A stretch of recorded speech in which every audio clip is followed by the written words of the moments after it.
Hello guys, আসসালামু আলাইকুম। কি অবস্থা সবার? আশা করছি সকলে ভালো আছো আর আমিও কিন্তু আলহামদুলিল্লাহ ভালো আছি। তো তোমরা তো ক্রমান্বয়ে যারা আমার নিয়মিত ক্লাসগুলো দেখছো, আশা করছি তোমরা উপকৃত হচ্ছ। তো আমি চাচ্ছিলাম যে পরীক্ষার আগে সবগুলো ক্লাস যেন তোমরা পাও এবং তোমরা যেন নিয়মিত ক্লাসগুলো দেখে উপকৃত হও এবং যেন আইসিটিতে একটা ভালো রেজাল্ট হয় তোমাদের। তো তারই পরিক্রমায় আমি ক্লাসগুলো কন্টিনিউ করছি। আজকে মূলত আমার আইসিটির যে থার্ড চ্যাপ্টার আছে, থার্ড চ্যাপ্টারের প্রথম অংশ থেকে কিছু গুরুত্বপূর্ণ অনুধাবন এবং জ্ঞানমূলক প্রশ্ন আমি বোর্ডে তুলে দিয়েছি। আর তোমাদের জ্ঞাতার্থে আমি একটু জানাতে চাই যে আমি কিন্তু আইসিটির মাহবুর রহমান স্যারের বইটাই বেশি ফলো করি, কারণ ওনার বইটা অনেক বেশি গুছানো এবং অনেক বেশি সুন্দর। কথা না বাড়িয়ে ক্লাসে চলে যাই।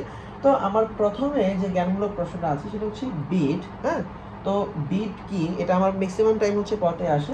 আমি একটু অ্যান্সারটা দেওয়ার চেষ্টা করব। তো এখানে প্রথম উত্তরটা হবে এরকম। হ্যাঁ, বিট, আগে আমরা লিখে নিব এখানে বিটটা কি। হ্যাঁ, বিট হচ্ছে বাইনারি সংখ্যা পদ্ধতিতে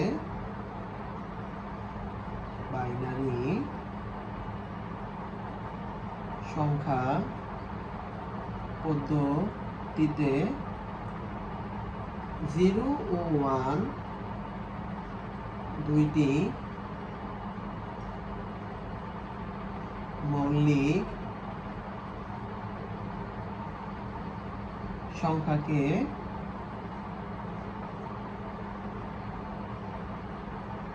বিট বলে।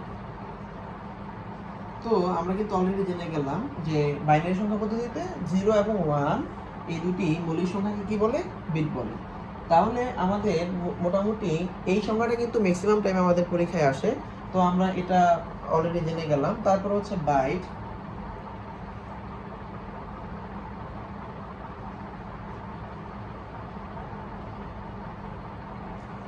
বাইটের ডেফিনিশন অনেক সহজ। বাইনারি সংখ্যা পদ্ধতিতে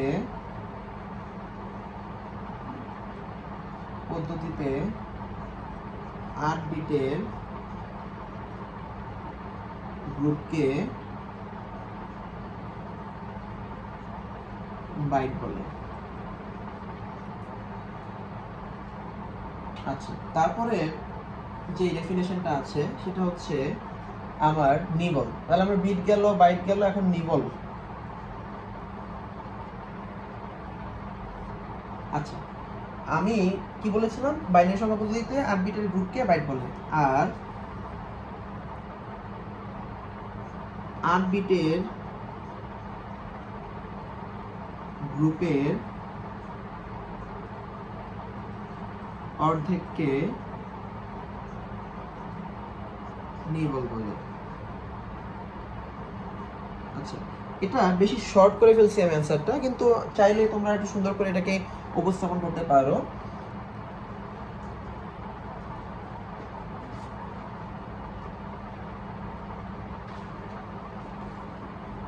আবার আমরা এটাকে অবলিক দিয়ে এভাবে লিখতে পারি। 1 বাইটের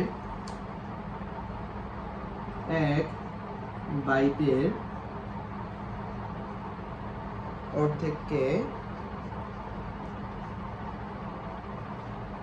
নিবল বলে। আচ্ছা, তাহলে আমরা এক বাইট সমান কত বিট জানি? আমরা 8 বিট। আর এই 8 বিটের যদি 8 বিটের গ্রুপের অর্ধেক যদি হয়ে থাকে, তাহলে অর্ধেক মানে কত? অর্ধেক মানে হচ্ছে 4। তাহলে আমরা জানলাম কি বিট বাইনারি সংখ্যা পদ্ধতিতে 0 এবং 1 দুইটি মৌলিক সংখ্যাকে বিট বলে। আর বাইট হচ্ছে বাইনারি সংখ্যা পদ্ধতির 8 বিটের গ্রুপকে বাইট বলে। আর নিবল হচ্ছে 8 বিটের গ্রুপের অর্ধেককে নিবল বলে, বা 1 বাইটের অর্ধেককেও নিবল বলে। তো আমি মনে করি যে এই তিনটা থেকে মোস্ট অফ দ্য টাইম আমাদের এক্সামে কয়ের প্রশ্নের মধ্যে আসে। তো আমার কিন্তু এখানে 1 নাম্বার কনফার্ম হয়ে গেল।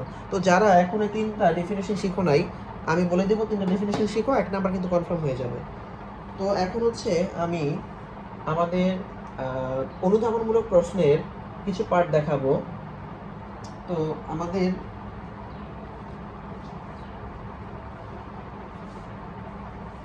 এই পার্টটুকু মুছে দিচ্ছি আমি।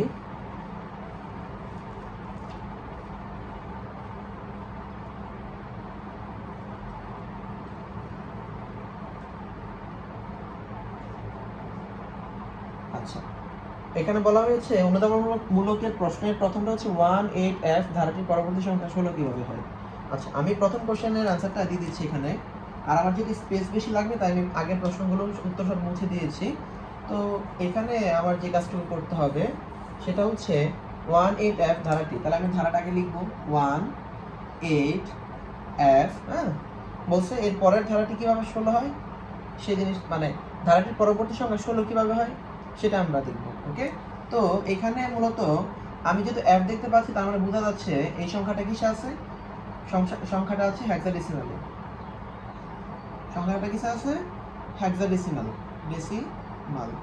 ওকে, হেক্সাডেসিমালে আছে, তার মানে হচ্ছে এখন আমি সংখ্যা দ্বয়ের মধ্যে পার্থক্যটা দেখব। তো পার্থক্যটা যদি দেখতে যাই তাহলে 1, তারপর আছে 8। তো 1 থেকে আমার 8 পর্যন্ত কত আসে? 7। Okay fine. আর আমি জানি F মানে কত? F মানে আমি জানি কত? F মানে হচ্ছে আমরা জানি হচ্ছে 15। Okay fine. তো 15 থেকে যখন আমি 8 বিয়োগ করব তখন আমার কত আসবে? আবার 7। তো আমি এটাকে অবশ্যই বলতে পারি যে ধারাটির পরবর্তী সংখ্যা 16, কারণ হচ্ছে আমি জানি যে এই 15 মানে হচ্ছে আমার কি? 15 মানে হচ্ছে আমার হেক্সাডেসিমাল আছে, যার মান হচ্ছে 15। কিন্তু যদি আমি সংখ্যাটাকে দশমিকে কনভার্ট করতে যাই, যদি আমি এই সংখ্যাটাকে আমি যদি দশমিকে কনভার্ট করতে যাই তাহলে কিন্তু আমার মান আসবে কত? 16। তার মানে বোঝা যাচ্ছে সংখ্যাটা, আমার যেই সমীকরণ বা ধারাটা আছে সেটা আছে হেক্সাডেসিমাল সংখ্যায়, আর আমি যেই সংখ্যাটাতে নিব সেটা হচ্ছে আমার দশমিক সংখ্যা। আমি চারটা একটু আপনাদের বোঝানোর স্বার্থে একটু দেখাই দিচ্ছি। দেখেন এখানে যদি আমি দশমিক আর হচ্ছে হেক্সাডেসিমাল সংখ্যার জন্য যদি দুইটা ঘর করি তাহলে আমার সংখ্যাগুলো কেমন দাঁড়ায়। আমরা জানি সবগুলো সংখ্যায় যেহেতু দশমিক সংখ্যা, পৃথিবীর সকল সংখ্যা যেহেতু দশমিক সংখ্যা, তার মানে আমি দশমিক সংখ্যাটাকে আগে প্রায়োরিটি দেব, তারপর হচ্ছে হেক্সাডেসিমাল। হ্যাঁ, তো হেক্সাডেসিমাল সংখ্যার যদি 0 হয় তাহলে হেক্সাডেসিমাল সংখ্যায় 0, 1, 2, 3, 4, 5, 6, 7, 8, 9। ওকে, তো হেক্সাডেসিমাল সংখ্যা সেম, এই 0 থেকে 1, 2, 3, 4, 5, 6, 7, 8, 9 একদম সেম সংখ্যা আসবে। কিন্তু আপনি আবার যখন এটাকে ইরেজ করে দিব, আমি ধরেন আমি এখান থেকে এটা ইরেজ করে দিলাম, দিয়ে আমি দশমিক সংখ্যাটা 10 থেকে লিখলাম 10, 11, 12, 13, 14, 15, 16। ওকে, যেহেতু আমার এখানে 16কে আমার ডিফাইন করতে হবে, তো আমি 16 সব পর্যন্তই লিখলাম। আর আমরা জানি কি হেক্সাডেসিমালে 10 মানে কত? হেক্সাডেসিমালে 10 মানে হচ্ছে কত? A। আর 11 মানে কত হচ্ছে? 11 মানে হচ্ছে B। 12 মানে কত হচ্ছে? 12 মানে হচ্ছে হ্যাঁ 12 মানে হচ্ছে আপনার C। তারপর হচ্ছে 13 মানে হচ্ছে D। 14 মানে হচ্ছে আপনার E। Okay fine. আর হচ্ছে এখানে আপনি 15 সমান কি বলতে পারেন? F।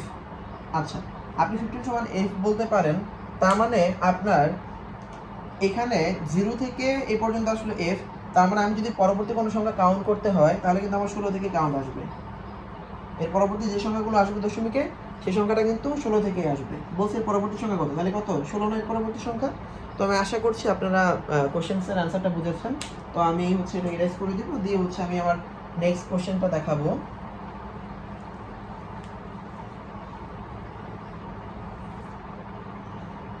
আচ্ছা, 7-এর পরের সংখ্যাটি 10 হতে পারে কিভাবে? হ্যাঁ, 7-এর পরের সংখ্যাটি 10 কিভাবে হতে পারে সেটা আমি দেখাবো।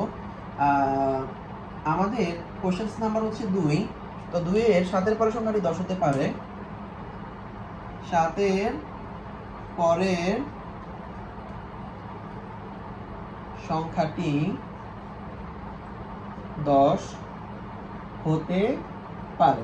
এটার প্রথম কারণ, এখানে কারণ সুন্দর করে লিখে দিব আমরা। কারণ অক্টাল সংখ্যা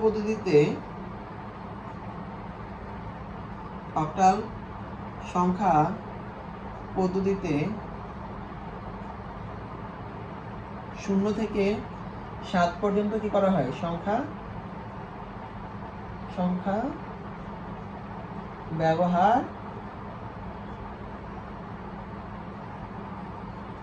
করা হয়, 0 থেকে 7 পর্যন্ত সংখ্যা ব্যবহার করা হয়।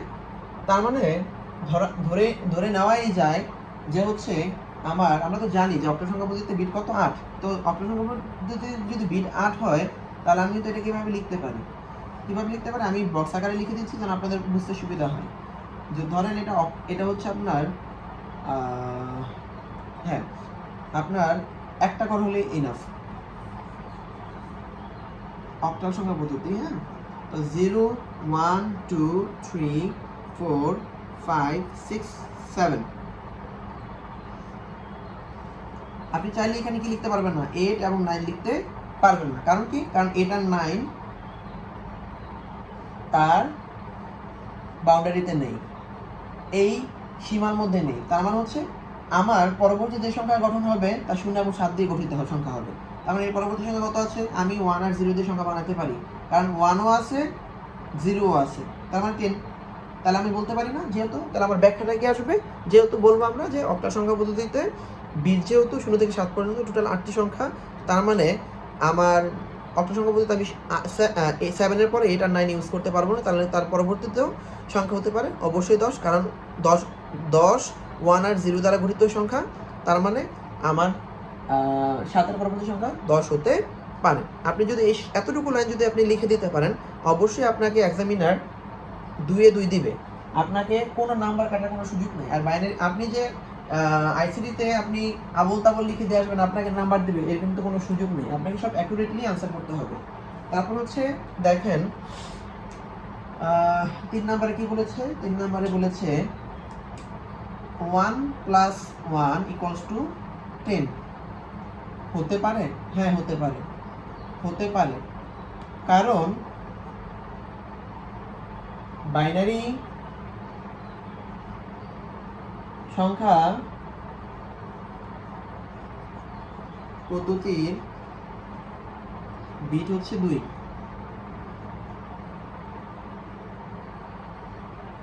আচ্ছা, ওকে, ফাইন। এখানে 0 ও 1 ব্যবহৃত হয়। আচ্ছা, আমরা নরমালি জানি বাইনারি যোগ করলে কি হয়?